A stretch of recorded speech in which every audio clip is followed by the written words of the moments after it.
الحمد لله نحمده ونستعينه ونستغفره ونؤمن به ونتوكل عليه ونعوذ بالله من شرور أنفسنا ومن سيئات أعمالنا من يهده الله فلا مضل له ومن يضلله فلا هادي له ونشهد أن لا إله إلا الله ونشهد أن محمدا عبده ورسوله صلى الله عليه وعلى آله وأصحابه وبارك وسلم تسليما كثيرا أعوذ بالله من الشيطان الرجيم بسم الله الرحمن الرحيم والذين جاهدوا فينا لنهدينهم سبلنا وإن الله لمع المحسنين وقال الله سبحانه وتعالى ويهدي إليه من ينيب. بھائی جو حضرات چل پھر رہے ہیں ان سے درخواست ہے کہ مجمع کے ساتھ آ کر بیٹھ جائے.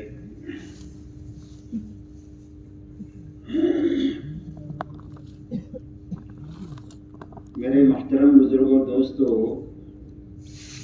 بات کے شروع ہونے سے پہلے چند باتیں ہم سب اچھی طرح سمجھ لیں تاکہ ان مجالس میں بیٹھنے کا پورا نفع ملے.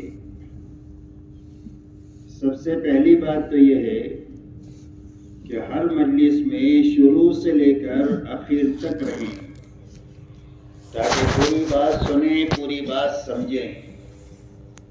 جب پوری بات سنیں گے اور سمجھیں گے تو ہی عمل پورا کر سکیں گے، اور عمل پورا کریں گے تو اس کا نفع پورا ملے گا. ادھورے عمل کا کبھی کام کا پورا نفع نہیں ملتا.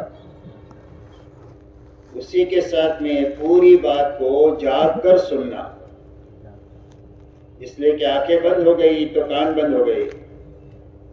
مجلس میں ہونے کے باوجود بھی کوئی بات دل تک نہیں جائے گی، اور جو بات دل تک نہیں پہنچے گی وہ زندگی کے رخ کو صحیح نہیں کرے گی. اس لیے جاگ کر سننے کا آسان راستہ یہ ہے کہ آنکھیں بند نہیں کرنا، نیچے نہیں دیکھنا، گھٹنوں میں ہاتھ نہیں ڈالنا، غیر ضروری ٹیکا نہیں لگانا، بلکہ بات کرنے والے کی طرف دیکھتے رہنا. میں آپ کی طرف دیکھ کر بات کرتا ہوں، آپ میری طرف دیکھتے رہنا، تو انشاءاللہ آنکھیں بند نہیں ہوگی، اور آنکھیں کھلی ہوگی تو کان بھی کھلے ہوں گے. اس لیے پوری بات کو جاگ کر سنیں، اور پڑوسی بھی اپنے ساتھیوں کا خیال رکھے کہ اگر کوئی سو رہا ہو تو اس کو محبت سے جگہ دے. یہ اس کے ساتھ خیر خواہی کی بات ہے. اسی کے ساتھ میں پوری بات کو دھیان اور توجہ سے سنیں کہ جسم بھی یہاں ہے اور دل دماغ بھی یہاں ہے، تاکہ بات کانوں کے راستے سے دل تک پہنچ جائے. اسی کے ساتھ میں عمل کی نیت سے بات کو سنیں، اس لیے کہ اللہ کی طرف سے دو قاعدے کلیہ ہے. ایک قاعدہ کلیہ ہے وَلَيْسَ لِلْإِنسَانِ إِلَّا مَا سَعَى، اور میں ہر انسان کو اس کی کوشش کا صلہ اور بدلہ ملے گا، جتنی کوشش اس سے نہ بدلا. دوسرا قاعدہ ہے وَإِنَّمَا لِكُلِّ امْرِئٍ مَّا نَوَى، کہ ہر انسان کو وہ چیز ملے گی جس کی نیت کیا. جب ہم عمل کی نیت سے بات کو سنیں گے تو اللہ ہر حال میں عمل کی توفیق دیں گے. جی چاہے نہ چاہے، حالات سازگار ہو ناسازگار ہو، ماحول مناسب ہو نامناسب ہو، ہر حال میں عمل کی توفیق جو ملے گی وہ عمل کی نیت پر ملے گی. اس لیے پوری بات کو ہر مجلس میں عمل کی نیت سے سننا، اسی کے ساتھ اچھی طرح سنتے ہوئے، اچھی طرح سمجھتے ہوئے اور اچھی طرح کام کو کرتے ہوئے پورے عالم میں اور ساری انسانیت تک پہنچانے کی نیت سے بات کو سنیں کہ پورے عالم میں پہنچائیں گے اور ساری انسانیت تک پہنچائیں گے. تو عالم تو بہت بڑا ہے، کئی سو ملک ہے، اور دنیا میں انسانیت بھی تقریباً 800 کروڑ ہے. تو سب تک جانے کا کیا راستہ ہے؟ پورے عالم اور ساری انسانیت تک جانے کا راستہ یہ ہے کہ جہاں تک اور جتنوں تک جا سکتے ہیں اپنی زندگی میں خود جانا، اور جہاں تک نہیں جا سکے اور جتنے لوگوں تک نہیں پہنچ سکے وہاں تک بات کو پہنچانے کے لیے اپنی زندگی میں کام کرنے والے بہترین آدمی اور عملہ تیار کرنا، یہ محنت کا صحیح رخ ہے۔ حضور پاک صلی اللہ علیہ وسلم کو اللہ نے بڑا کام لے کر دنیا میں بھیجا۔ آپ کی محنت کا میدان پورا عالم تھا، ساری انسانیت تھی اور قیامت تک کا زمانہ تھا، اور اتنے بڑے کام پر قابو پانے کے لیے آپ کو صرف 23 سال کا زمانہ دیا گیا کہ 23 سال میں اتنا بڑا کام کر کے آپ کو ہمارے پاس واپس آنا ہے۔ تو اتنے بڑے کام پر قابو پانے کے لیے آپ نے اپنی بس کی تمام تر طاقت لگا دیا، اور پورا اپنے آپ کو تھکاتے ہوئے آپ نے پورے حجاز میں کام کیا، اور آپ کا لمبے میں لمبا سفر تبوک تک کا ہے، اور آپ کی محنت کا میدان تو پورا عالم ہے، ساری انسانیت ہے، قیامت تک کا زمانہ ہے۔ تو آپ کی نیت پورے عالم کی ہے، پوری انسانیت کی ہے اور قیامت تک کے زمانے کی ہے، اور اسی کو سامنے رکھ کر آپ نے محنت کیا۔ تو خود اپنے آپ کو تھکاتے ہوئے آپ نے 23 سال میں اپنا بہترین عملہ صحابہ کا تیار فرمایا۔ یہ کام کا صحیح رخ ہے، اچھی طرح کرنا، اچھی طرح کرنے والے آدمی تیار کرنا۔ تو صحابہ کی جماعت کیا ہے؟ فرمایا صحابہ کی جماعت حضور صلی اللہ علیہ وسلم کی زندگی کا آئینہ ہے، اسی لیے ان کا تعارف دو چیزوں میں ہوتا ہے کہ صحابہ کون ہیں؟ فرمایا فرسان بالنہار و رہبان باللیل، فرمایا دن کے شہسوار ہے اور راتوں کے عبادت گزار ہے، بسام بالنہار و بکام باللیل، کا دن کو حشاش بشاش اللہ کے دین کا کام کرنے والے ہیں، اور راتوں کو اللہ کے سامنے بہت زیادہ رونے والے ہیں۔ حضور صلی اللہ علیہ وسلم کو اللہ نے داعی اور معلم بنا کر کے بھیجا تھا، تو آپ کا دن دعوت اور تعلیم کے لیے، اور آپ کی رات کا اکثر حصہ اللہ کے سامنے عبادت کے لیے ہوتا تھا، یہاں تک کہ آپ کے پیروں میں ورم آ جاتا تھا، اور یہ دونوں چیزیں آپ کے مجمع میں منتقل ہو گئی، اور اس مجمع کے ہاتھوں وہ تابعین بنے، اور تابعین کے ہاتھوں وہ تبع تابعین بنے، پھر اللہ والوں کا سلسلہ اللہ نے چلایا، ایک ایک ولی کے ہاتھوں لاکھوں لاکھوں آدمی دنیا میں بنے، پھر اللہ نے محنت کا وہ رخ عطا فرمایا جو حضور صلی اللہ علیہ وسلم کے زمانے میں اللہ نے قائم فرمایا تھا۔ آپ کے زمانے میں محنت کا رخ یہ تھا کہ ہر ایمان والا اپنے دین کے بارے میں فکر مند تھا کہ ہمارا دین محفوظ رہنا چاہیے، اور ہمارا دین پھیلنا چاہیے، پھلنا چاہیے، پھولنا چاہیے، اور دنیا کے ہر کچے پکے مکان میں یہ دین پہنچنا چاہیے۔ ہر ایمان والے مرد کا، ہر ایمان والی عورت کا، ہر ایمان والے جوان کا یہی جذبہ تھا آپ کے زمانے میں۔ اللہ نے اسی انداز کا کام ہمارے زمانے میں چلایا۔ آپ یہ دیکھو، اتنا بڑا مجمع یہاں پر آیا ہے، صرف اپنے دین کے لیے آیا ہے اور کوئی غرض نہیں ہے، اور اللہ نے ایسا آسان اور طاقتور کام عطا فرمایا کہ ایک گاؤں کا ان پڑھ آدمی صحیح فکر، صحیح محنت، صحیح دعا کو اپنا لے تو پورے گاؤں کا نقشہ بدل دے۔ شہر میں ایک آدمی صحیح فکر لے لے تو پورے شہر کا نقشہ بدل دے۔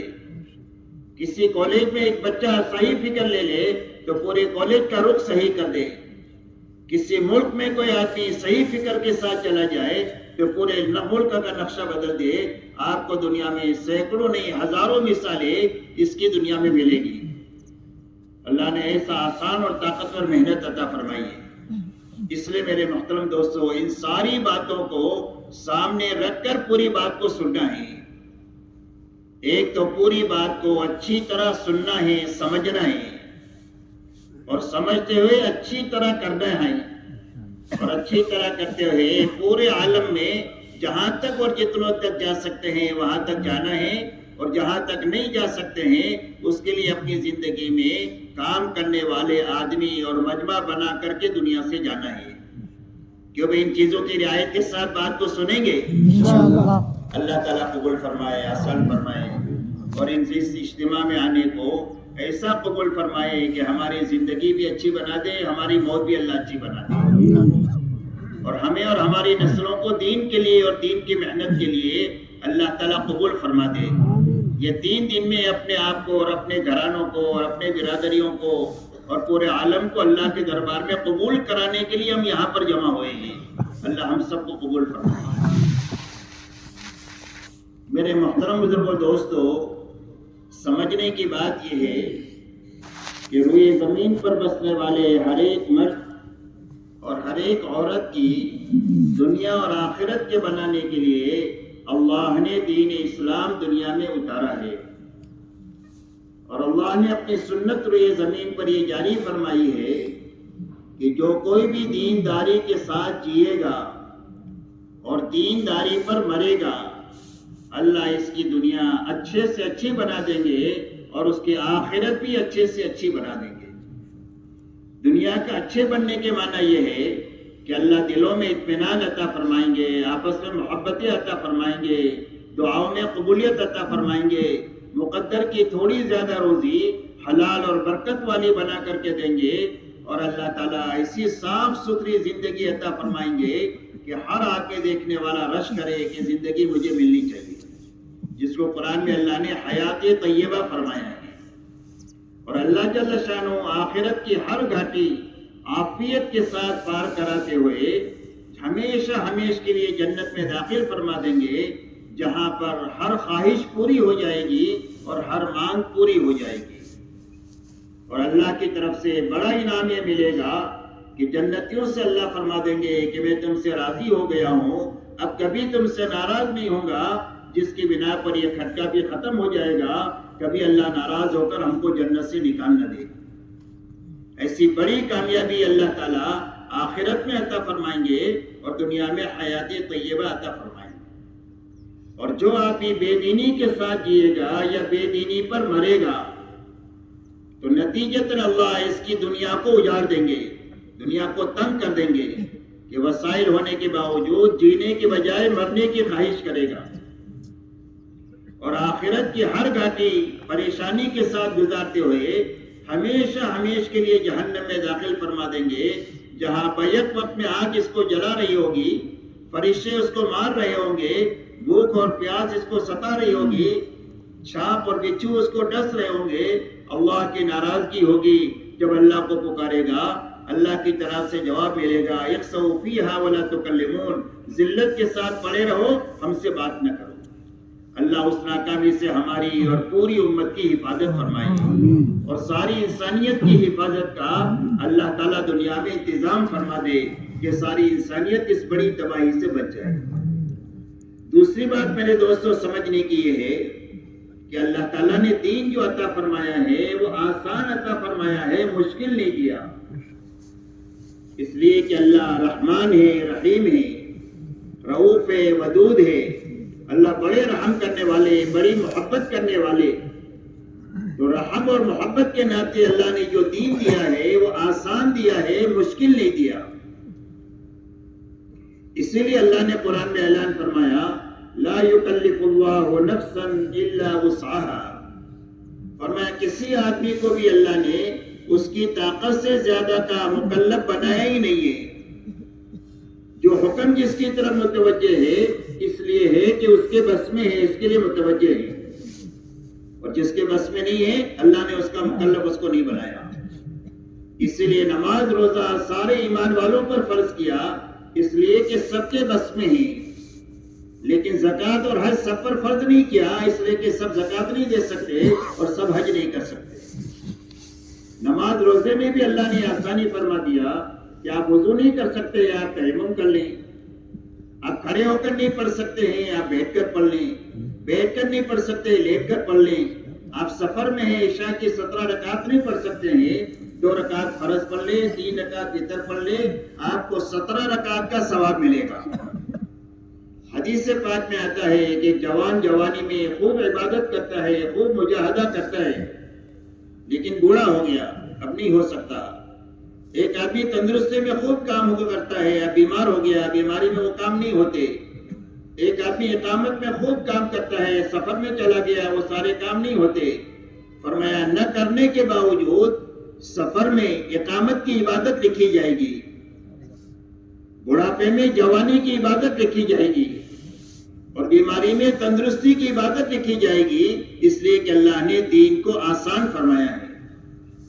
اس لیے یہ بنیادی باتیں ہیں جو ہم سب کو سمجھنی ہیں کہ دین اللہ نے ہر زمانے میں آسان کیا ہے، شروع سے لے کر قیامت تک کے لیے ہر انسان کے لیے دین آسان ہے۔ لیکن میرے محترم بزرگ و دوستو، اگر امت میں چلا پھرا جائے، دیہاتوں میں، شہروں میں، ملکوں میں، تو جو بات کھل کر سامنے آتی ہے کہ سب سے زیادہ مشکل امت کے لیے جو چیز بنی ہوئی ہے وہ دین بنا ہوا ہے۔ اسی لیے آپ دیکھیں گے کہ دنیا کے کوئی کام چھوٹے نہیں ہیں، سارے کام دنیا میں ہو رہے ہیں، کھیتی بھی ہو رہی ہے، ملازمت بھی ہو رہی ہے، ڈاکٹری بھی ہو رہی ہے، انجینئر بھی ہو رہی ہے، حکومت کا نظام بھی چل رہا ہے، سارے کام ہو رہے ہیں۔ اگر کوئی چیز چھوٹی ہوئی ہے تو امت میں سے دین چھوٹا ہوا ہے۔ یہاں تک کہ ہماری دینی کمی کا حال یہ ہے کہ آپ کہنے کو کہہ دو کہ 70 ملک ہیں مسلمانوں کے، لیکن کوئی ملک نہیں بتا سکتے ہیں کہ جس ملک میں 100% ایمان والے پورے دینداری کے ساتھ جی رہے ہو۔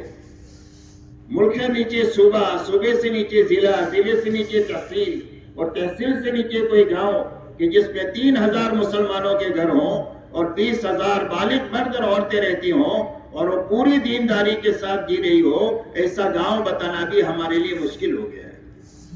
اس لیے میرے محترم دوستو، یہ بات سمجھنے کی ہے اچھی طرح کہ اللہ نے جو آسان دین اتارا تھا وہ آسان دین امت کے لیے مشکل کیوں ہوا اور دوبارہ آسان کیسے ہو سکتا ہے۔ یہ دو باتیں سمجھنی ہے کہ آسان دین مشکل کیوں ہوا اور دوبارہ آسان ہونے کی کیا شکل ہو سکتی ہے۔ پہلی بات تو میرے دوستو یہ ہے کہ آسان دین امت کے لیے جو مشکل ہوا ہے اس کی دو وجہ ہے۔ ایک وجہ یقین کی خرابی ہے اور دوسری وجہ ماحول کی خرابی ہے۔ کیوں وہ بات یاد رہے گی؟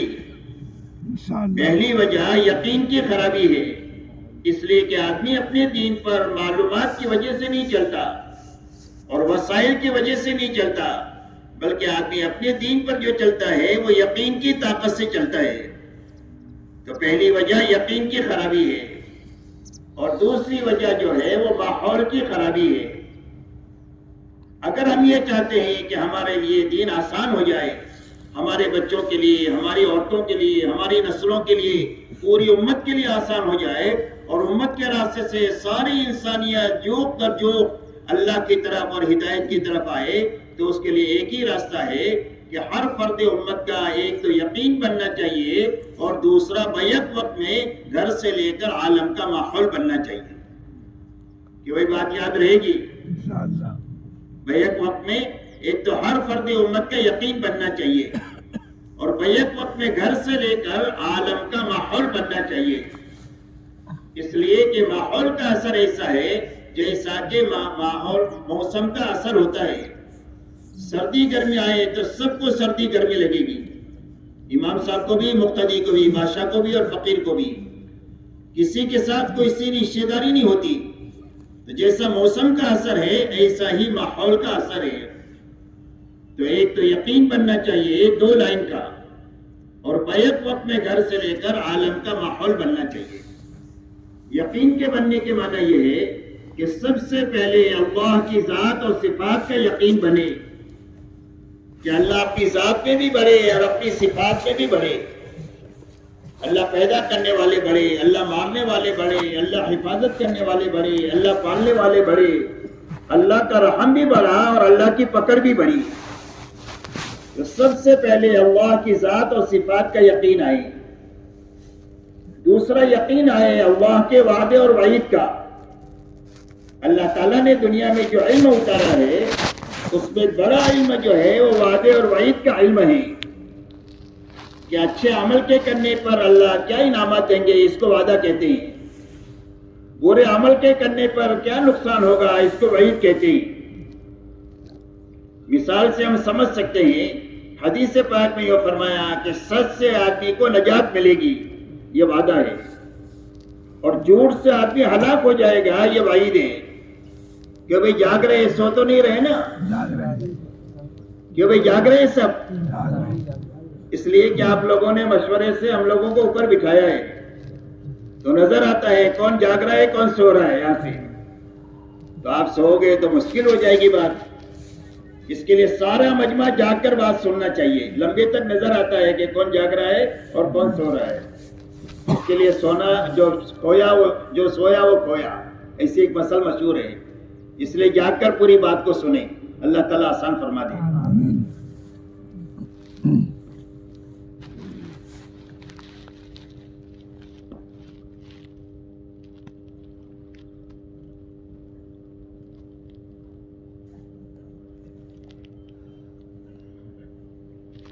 اس لیے سچ میں نجات کی وعدہ ہے اور جھوٹ میں ہلاکت کی وعید ہے. اللہ تعالیٰ قرآن پاک میں فرماتے ہیں یمحق اللہ الربا ویربی الصدقات، کہ اللہ سود کو مٹاتے ہیں اور صدقے سے مال کو بڑھاتے ہیں. ایک وعید ہے، دوسرا وعدہ ہے. سود پر مال کے مٹنے کی وعید ہے اور زکوٰۃ کے دینے پر مال کے بڑھنے کا وعدہ ہے. یہ وعدہ اور وعید ہوا. ایسا پورا قرآن اور حدیث اللہ کی طرف سے اور حضور پاک صلی اللہ علیہ وسلم کی طرف سے وعدے اور وعید سے بھرا ہوا ہے. ہر عمل کے کرنے پر وعدہ ہے، نہ کرنے پر وعید ہے. ہر چھوڑنے والی چیز کے چھوڑنے پر وعدہ ہے، نہ چھوڑنے پر وعید ہے. کہ وہ بات یاد رہے گی. یہ دو لائن کا یقین آنا چاہیے، ایک اللہ کی ذات اور صفات کا اور ایک اللہ کے وعدے اور وعید کا. دوسرا ہمارے گھر سے لے کر عالم کا ماحول بننا چاہیے. اس لیے کہ پورا دنیا ایک محلے جیسی ہو گئی ہے. محلے کے ایک کونے سے آواز لگاؤ تو دوسرے کونے تک آواز چلی جاتی ہے. پوری دنیا اتنی چھوٹی ہو گئی ہے کہ کوئی اچھی بات دنیا کے کسی کونے میں شروع ہوتی ہے، چند سیکنڈ میں پوری دنیا میں پھیل جاتی ہے. اور اگر کوئی برائی شروع ہوتی ہے تو چند سیکنڈ میں پوری دنیا میں برائی پھیل جاتی ہے. دنیا اتنی چھوٹی ہو گئی ہے. اس لیے ہمارے گھر سے لے کر پورے عالم کا ماحول بننا چاہیے. تو ماحول کے بننے کی کیا معنی ہے؟ کہ ماحول کے بننے کے معنی یہ ہے کہ ماحول میں دو باتیں زندہ ہونی چاہیے. فرمایا کونوا عباد اللہ اخوانا. فرمایا ایک تو اللہ کی عبادت زندہ ہونی چاہیے. سارے انسان اللہ کے بندے ہیں تو اللہ سے تعلق جو ہے وہ عبادت کا ہے اور بندگی کا ہے. تو سب اللہ کے بندے بن کر اللہ کی بندگی کے ساتھ زندگی گزارے. ایک تو یہ چیز زندہ ہونی چاہیے. دوسرا آپس میں بھائی چارہ زندہ ہونا چاہیے. آپس میں کیا زندہ ہونا چاہیے؟ بھائی چارہ. دشمنی ختم ہونی چاہیے، نفرتیں ختم ہونی چاہیے، تیری میری ختم ہونی چاہیے. اوپر سے نیچے تک آپس میں بھائی بھائی بن کر جینا اور اللہ کی عبادت کے ساتھ جینا. یہ دو بنیادیں ایسی ہے کہ زندہ ہو جائے گھر میں، محلے میں، بازاروں میں، شہروں میں، ملکوں میں، تو پورا عالم جنت کا نمونہ بن جائے گا. اور اگر چیز زندہ نہ ہو تو گھر سے لے کر پورا عالم جنگ کا اکھاڑا بن جائے گا. اس لیے میرے دوستو، ہم یہ چاہتے ہیں کہ دین ہمارے لیے، پوری امت کے لیے، ساری انسانیت کے لیے آسان ہو. تو اس کے لیے دو بنیادیں ہیں. ایک تو دو لائن کا یقین بننا چاہیے، اللہ کی ذات اور صفات کا، اللہ کے وعدے اور وعید کا. اور بیک وقت میں ہمارے گھر سے لے کر عالم کا ماحول بننا چاہیے. اس لیے کہ دین جو آسان ہوتا ہے وہ آپس کے تعاون سے آسان ہوتا ہے. کہ گھر میں باپ ہے، بیٹا ہے، بچے ہیں، میاں ہے، بیوی ہے اور اس کے بچے ہیں، یہ گھرانہ ہوتا ہے. تو آپس میں تعاون زندہ ہو جائے تو دین آسان ہو جاتا ہے. اسی لیے اللہ تعالیٰ نے قرآن میں فرمایا ثم اوحینا الیک ان اتبع ملت ابراہیم حنیفا.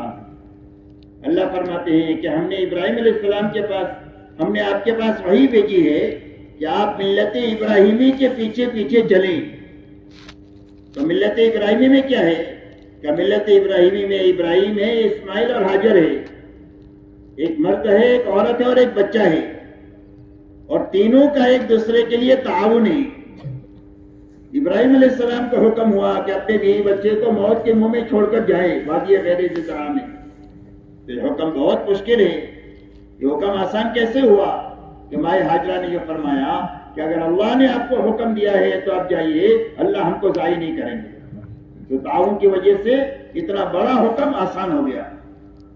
حضرت ابراہیم علیہ السلام کو حکم ہوا کہ اپنے بیٹے اسماعیل کو آپ اپنے ہاتھوں ذبح کریں. یہ حکم آسان نہیں ہے، بہت مشکل ہے. تو مشکل حکم آسان کیسے ہوا کہ حضرت اسماعیل علیہ السلام نے یہ فرمایا، یا ابت افعل ما تؤمر ستجدنی انشاءاللہ من الصابرین. ابا جان، اللہ آپ کو جو حکم دے رہے ہیں وہ آپ کر گزریے اور آپ مجھے صبر کرنے والا پائیں گے. جان اللہ ہی کی دی ہوئی ہے، اللہ پر لگ جائے تو کام ہو گیا، اور حکم پورا کرتے ہوئے جان بچ گئی تو کام ہو گیا. تو تعاون سے دین آسان ہوتا ہے. اس لیے بیک وقت میں ماحول بننا چاہیے اور یقین بننا چاہیے. یہ دونوں چیزیں بیک وقت میں بنے، اس کے لیے اللہ تعالیٰ نے حضور پاک علیہ الصلوۃ والسلام کو ایک تو مکمل شریعت اور دین لے کر کے بھیجا،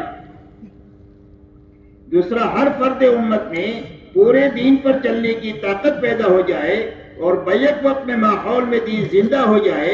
اس کے لیے آپ کو اعمال نبوت لے کر کے بھیجا کہ جب اعمال نبوت میں مشغولی ہو جائے گی امت کی، تو اعمال نبوت میں مشغول ہونے کی برکت یہ ہوگی کہ محنت کرنے والے کا یقین بنے گا، اور اس محنت کی برکت سے بیک وقت میں اس کے اطراف کا ماحول بھی بنتا چلا جائے گا. ایسے اعمال نبوت لے کر کے آپ کو بھیجا. ان اعمال نبوت میں سب سے پہلا عمل دعوت اللہ کا ہے کہ بے طلب بندوں میں بے غرض بن کر جانا، اور ہر آدمی کو سب سے پہلے اللہ کی پہچان کرانا کہ اللہ اپنی ذات میں بھی بڑھے، اپنی صفات میں بھی بڑھے. دوسرا، اللہ کے حکموں پر چلنے کا نفع سمجھانا اور بے حکمی کا نقصان سمجھانا کہ حکم پورا کرنے پر اللہ کیا انعامات دیں گے اور نافرمانی پر اللہ کی کیا کیا پکڑ عذاب آئیں گے، یہ انسانوں کو سمجھانا.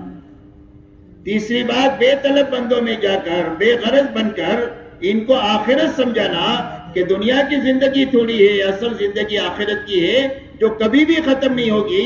وہاں کی راحتیں بھی بڑی ہے، وہاں کی تکلیفیں بھی بڑی ہے. تو یہ بنیادیں انسانوں کو سمجھانا تاکہ لوگوں میں طلب پیدا ہو جائے اللہ کے حکموں پر چلنے کی. اب طلب پیدا ہو جائے تو ان کو تعلیم کے حلقوں میں بیٹھ کر اللہ کے حکموں پر چلنے کا نفع سمجھانا اور بے حکمی کا نقصان سمجھانا. یعنی تعلیم کا عمل دے کر آپ کو بھیجا، علم لے کر اللہ تعالیٰ نے ایک دعوت لے کر بھیجا، دوسرا علم لے کر آپ کو بھیجا. اور علم پر عمل کا نام ذکر اور عبادت ہے. تو آپ نے لوگوں میں طلب پیدا کی، طلب پیدا ہوئی تو ان کو علم دیا، اور علم دیتے ہی آپ نے ان کو عمل دیا کہ یہ نماز کا علم ہے اور یہ نماز کا عمل ہے، یہ روزے کا علم ہے، یہ روزے کا عمل ہے. ہر حکم کا علم، ہر حکم کا عمل. تو آپ کو ذکر اور عبادت لے کر کے اللہ تعالیٰ نے دنیا میں بھیجا، اور ان اعمال کو امت میں زندہ کرنے کے لیے کسی سے کچھ لینا نہیں ہے، نہ مال لینا ہے، نہ اقتدار کا مطالبہ کرنا ہے، بلکہ صرف اللہ کو راضی کرنے کے لیے اپنا لگا کر کے کرنا ہے. اس لیے سارے نبیوں کی محنت کا انداز اخلاق کے ساتھ اور خدمت کے ساتھ دین دینے کا ہے، کچھ لے کر دینے کا نہیں ہے. سارے نبیوں کی زندگی میں آپ کو یہ ملے گا. اس لیے آپ کو اللہ نے دعوت دے کر، تعلیم دے کر، عبادت دے کر اور اخلاق اور خدمت دے کر کے اللہ تعالیٰ نے آپ کو بھیجا. جو آپ کی محنت سے ایمان میں آیا، آپ نے ہر فرد امت کو ان اعمال نبوت میں مشغول کیا کہ ہر ایک دعوت کے کام میں اپنے آپ کو لگائے، ہر ایک آدمی سیکھنے سکھانے میں اپنے آپ کو لگائے، ہر ایک آدمی اپنے علم پر عمل کرنے میں اپنے آپ کو لگائے، اور ہر آدمی اللہ کے لیے کرے، کسی سے کچھ مانگے نہیں، اپنا لگا کر کے کرے. اور ان اعمال نبوت میں پوری امت کے لگنے کے لیے آپ نے دو میدان تجویز فرمائے، ایک میدان نقل و حرکت کا، ایک میدان مقامی محنت کا.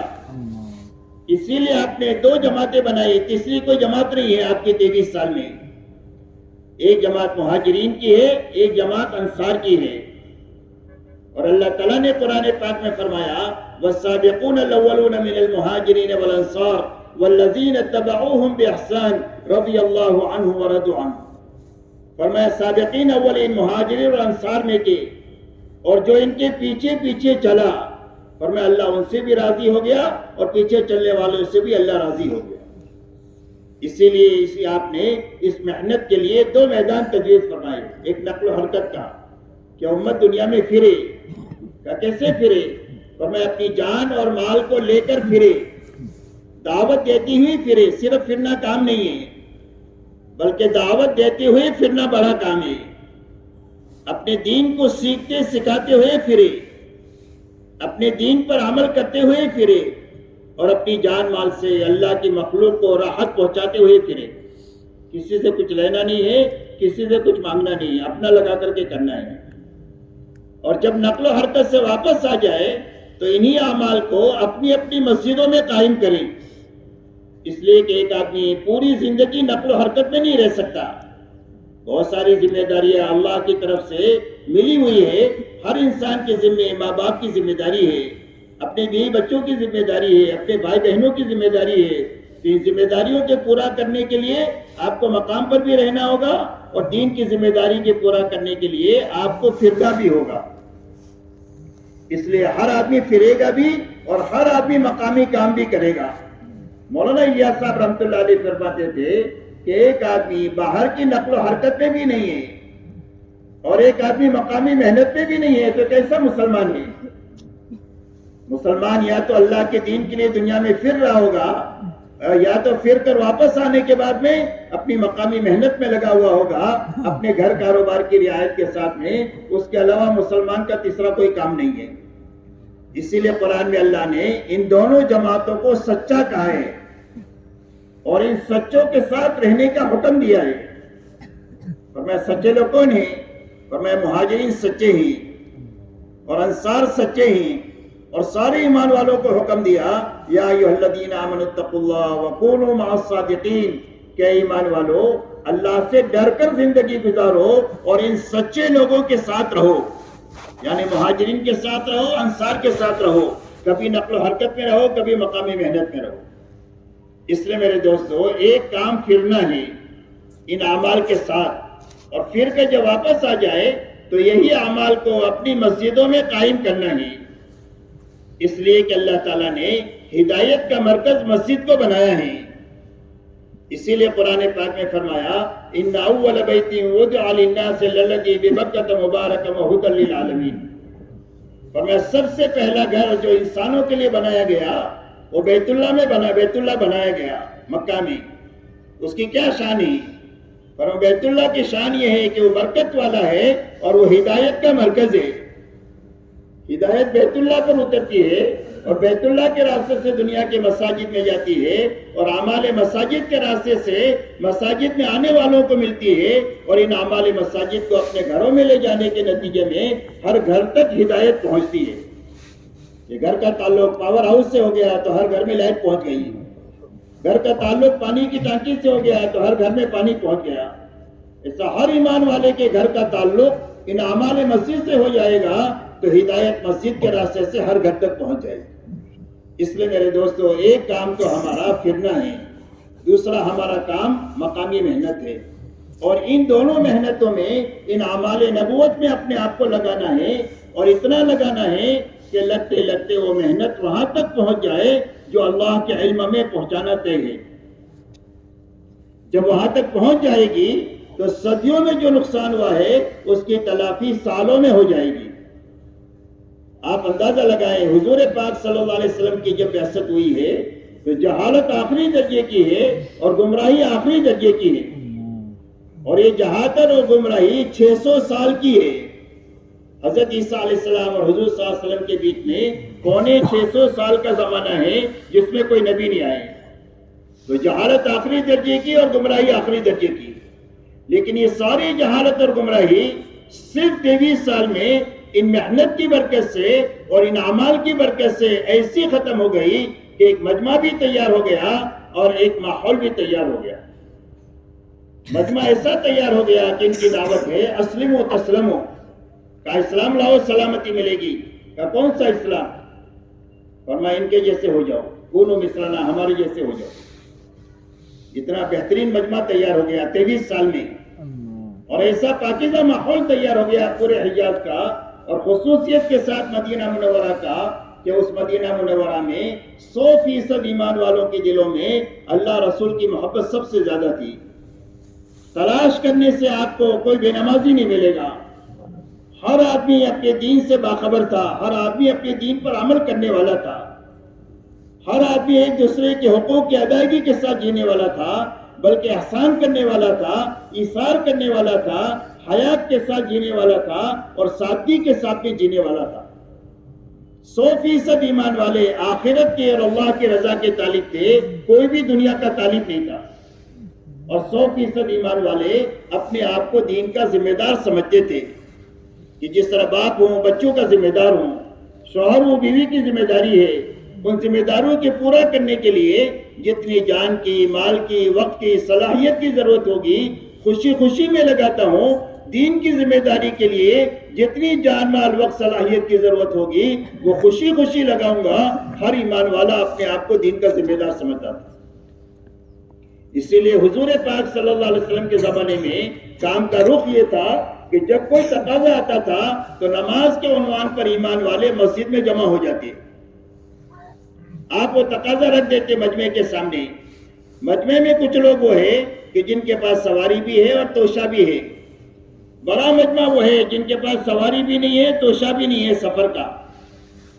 تو جن کے پاس سواری اور توشہ ہے وہ تو چلے گئے، اور جن کے پاس سواری اور توشہ نہیں ہے اور حضور صلی اللہ علیہ وسلم کے پاس بھی اتنا مال نہیں ہے کہ ان کو سوار بھی کرے، ان کو توشہ بھی دے، تو یہ روتے ہوئے رہ گئے. قرآن ان کے بارے میں کہہ رہا ہے تولوا اعینہم تفیض من الدم. اس حالت میں یہ واپس لوٹے ہیں کہ ان کی آنکھوں سے آنسو نکل رہے ہیں کہ کرنے کا کام تھا یہ تو چلے گئے اور ہم رہ گئے. حضور صلی اللہ علیہ وسلم فرماتے ہیں کہ یہ رونے والے جانے والوں کے ساتھ ہیں، اور جو اکرام اللہ ان جانے والوں کا کرے گا وہی اکرام اللہ ان رونے والوں کا کرے گا. اس لیے کہ اللہ کی نگاہ آدمی کے دل پر ہوتی ہے کہ دل کے اندر کا کیا جذبہ ہے، اور اس جذبے پر اللہ تعالیٰ اس کے ساتھ معاملہ فرماتے ہیں. تو حضور صلی اللہ علیہ وسلم کے زمانے میں محنت کا یہ رخ تھا. تو میرے دوستوں ایک مجمع بھی بن گیا اور ایک ماحول بھی بن گیا. ماحول ایسا بن گیا کہ صرف 30 سالہ خلافت راشدہ کے اندر میں پورے عالم میں اسلام کی پھیلنے کی ایسی شکلیں قائم ہو گئی کہ قوموں کی قومیں، ملک کے ملک اور جماعتوں کی جماعتیں غلط زندگی کو چھوڑ کر صحیح زندگی کی طرف آ گئی. یہاں تک کہ اللہ کا کلمہ دنیا میں بلند ہو گیا اور بے ایمانی کا کلمہ نیچا ہو گیا. اتنے بڑے کام کی بنیاد وہ اعمال نبوت ہے، اور ان اعمال نبوت کو قائم کرنے کے لیے نقل و حرکت اور مقامی محنت ہے، اور اس محنت کو وہاں تک پہنچانا ہے جو اللہ کے علم میں طے ہے. جب وہاں تک پہنچ جاتی ہے تو اللہ کی مدد سے دنیا میں کام ہو جاتا ہے، چاہے تھوڑے ہوں چاہے کمزور ہوں. ان تھوڑے اور کمزوروں کے ہاتھوں کام ہو جائے گا. شرط یہ ہے کہ محنت وہاں تک پہنچ جانی چاہیے جو اللہ کے علم میں طے ہے کہ اتنی محنت ہونی چاہیے تو اللہ تعالیٰ حق کو دنیا میں چلانے کا ارادہ کریں گے. جبکہ اللہ ارادہ فرما دیں گے تو مجمع کمزور ہے تو اللہ اپنے قوت ان کے ساتھ ملا کر ان کو قوی بنا دیں گے. مجمع تھوڑا ہے تو اللہ اپنے لشکروں کو ان کے ساتھ ملا کر ان کو زیادہ کر دیں گے، اور اللہ ان سے حق کو دنیا میں چلا دیں گے، اور بے ایمانی کو اللہ تعالیٰ زیر کر دیں گے. یہ اللہ کی یہی سنت، قیامت تک کے لیے اللہ کی یہی سنت ہے. وَلَن تَجِدَ لِسُنَّتِ اللَّهِ تَبْدِيلًا وَلَن تَجِدَ لِسُنَّتِ اللَّهِ تَحْوِيلًا. اس لیے میرے محترم دوستو، ہمارے لیے اور پوری امت کے لیے دین کے آسان ہونے کی یہ دو بنیادیں، 2 لائن کا یقین بننا چاہیے اور گھر سے لے کر عالم کا ماحول بننا چاہیے. یہ دونوں چیزیں وجود میں آنے کے لیے اعمال نبوت ہے، اور ان اعمال نبوت کو قائم کرنے کے لیے ایک نقل و حرکت ہے، ایک مقامی محنت ہے. کہ وہ بات سمجھ میں آ رہی ہے سارے مجمع کے کہ یہ 2 بنیادیں ہیں. ان 2 بنیادوں پر جان مال لگے گی اور یہ اعمال نبوت کے ساتھ لگے گی تو اللہ اس کی برکت سے مجمع بھی بنا دیں گے اور ماحول بھی بنا دیں گے.